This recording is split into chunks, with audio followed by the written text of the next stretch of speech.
Mitch, if we can start with some selections. Obviously, Phil Thorpe, Walker, Duday all got through training. You see them back this week? Yeah, so Tex moved really well. So Tex will play. Everything going well from here. Tommy Duday's similar, so coming back from concussion. Riley was great today, so we'll just see how he pulls up. We won't lock that in, but I'm confident he'll be okay. Yeah. Brodie Smith was jogging laps. Is he having a rest this week? Yeah, Brodie's just having that management that we talk about, through the week. There's some soreness there, just general soreness. So we're going to keep an eye on him, close eye on how he progresses in the next 24 hours. But Brodie doesn't miss too much, So for him to be managed this week, it was one we've looked at now for 3 or 4 weeks.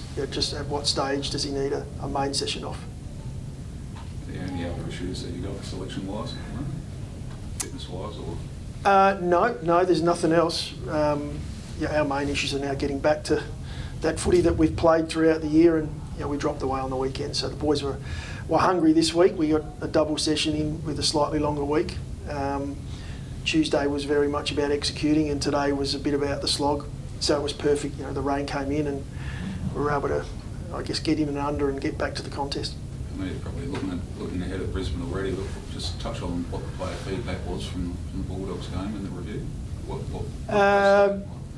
More feedback, more conversation than feedback, just around what we didn't get right on the day and what our opposition did.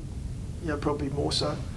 We allowed them to play the game they wanted to play, and we're a half pace off, which can unfortunately look like you're terrible on the day.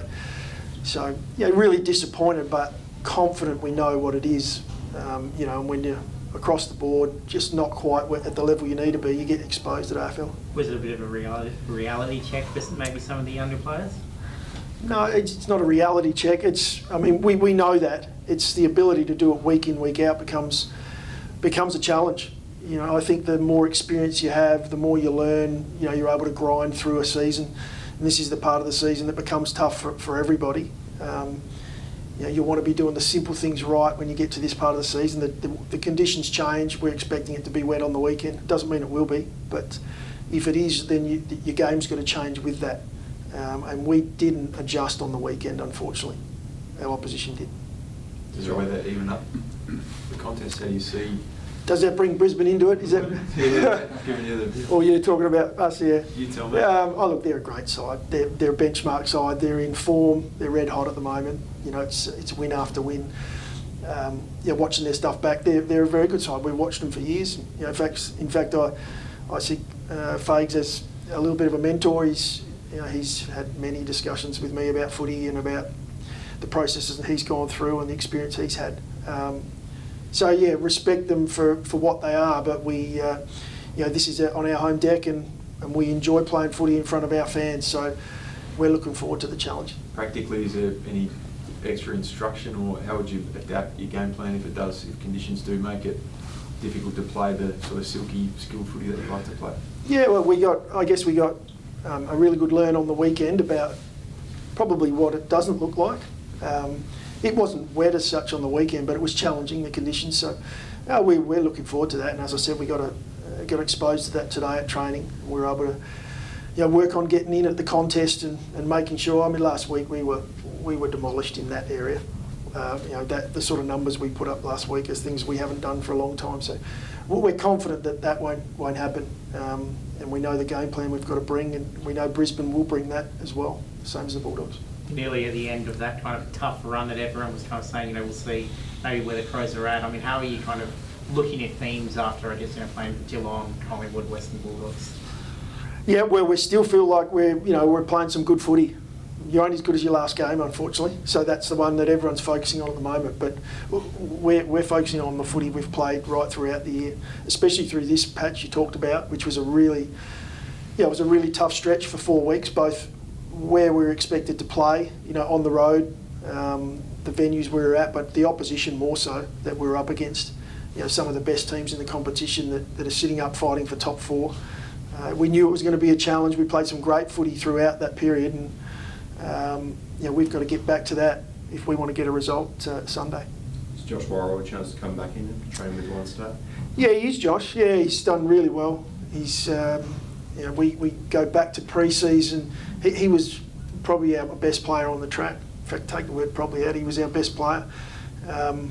He's done some amazing work around being a pro, and the work he's done off the field has got him to that position. He was really unlucky with some injury off the back of a training incident, and then he's worked his way back now. So he's very much a chance to come in. We're going to see, obviously, how the group pull up after today with a Sunday game. That's not locked away yet. Because Brisbane, they've been best first quarter side in the comp. You guys have come out firing a lot this season. Is that first quarter going to be quite important with the way you guys both tend to start? Yeah, it always is. Yeah, it's always important to get a really strong start. We like to try and bring the crowd into it as well. We've got the best crowd there is, we believe. So that home ground advantage is more so about the people that are in the stands, more so than the actual oval itself. And especially against a side that start well. That's going to be, we'll have our work cut out for us in that space, but we're confident that we'll be bringing it. Our group like to bounce back after a down week. What have you made of Nick Murray's, I guess, year and progression as a key defender? Yes, Muzz is still developing. That's the most exciting part to Nick Murray, is that he's still got so much more that he's still to come. And I think everyone enjoys watching the way he plays. He attacks the ball. He's explosive. He's happy to take a risk here and there as a key defender, and he backs himself in.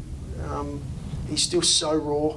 When we work with him, there's something he learns every week. So it's really exciting that there's a potential that's still there with Nick Murray. You see, coaches getting enough support, do you think?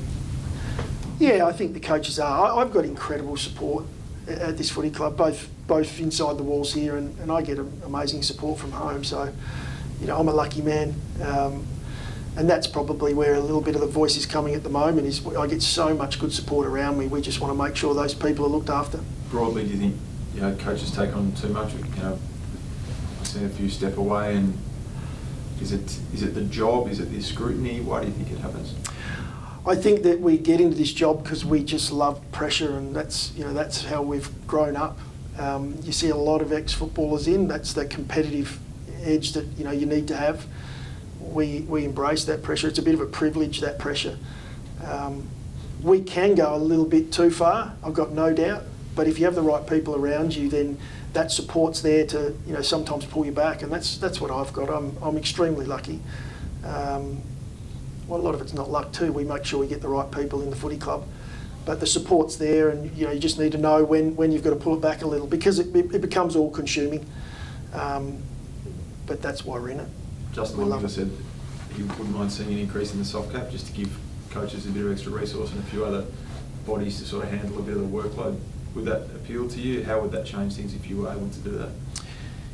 Yeah, I can't speak for where Longy's coming from there, but I do talk to him here and there. But I think what he's saying is, and the word coaches gets thrown around, we're talking about football departments. So probably more so, everyone involved in the footy club that's working 7 days a week, and some that are, of the elite level, majority that, they're elite operators. They're the best of the best, and that's why they're in the industry. But I think probably what Longy's saying is, and where a lot of the noise is coming from at the moment, is just making sure those people are supported. We don't want to lose them from the game, because the game's where it is because of a lot of those people and the players that are playing an amazing standard of footy at this point. Very even competition, very, very good operators working in and around, supporting that. So that's where that's coming from. You spoke, I guess, of former players come in because they love it. I mean, before you were a coach, you had a career outside of footy. Do you feel like that gives you a better perspective than maybe some people who've been in footy, the whole time, went straight from playing to coaching? Yeah, I was in stockbroking, so there's even more pressure in that. Believe me, that's why I got into it, though. The ups and downs of the markets, and but no doubt that's given me a little bit more perspective. I also started as a footballer slightly later, so got into insurance and understood what sitting at a desk was like. I'd much rather be out and amongst. I've got another family here. I've got an amazing family at home that look after me, and then I get to come in here and spend time with another family. So it comes with a lot of rewards working in an elite sporting environment, and that's why we're in it. Productive. Sorry. Got any tips? The reason I got out of the market, you don't want to go with my tips. Just on the lines, Nixie, when you do your oppo analysis, what sort of concerns you the most? Is it their potent forward line or their damaging midfield? We seem to be discussing every side we're playing against this because they're top end. Yeah. Brisbane, look, they're number one in a lot of areas. They dominate you and keep it in their forward half. They're the best team in the competition off a ground ball intercept, which is the game basically.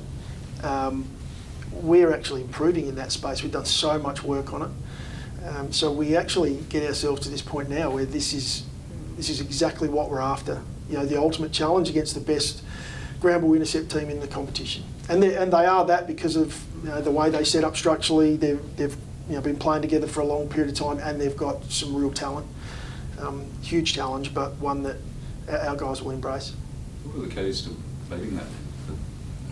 Beating their system, I guess, more than the talent. But yeah, what are the keys to beating their system? Well, we'll get as many opportunities if we come to play and we bring the contest, which we did last week. But we know we'll bounce back from that. But if we bring the contest, then we'll have as many opportunities.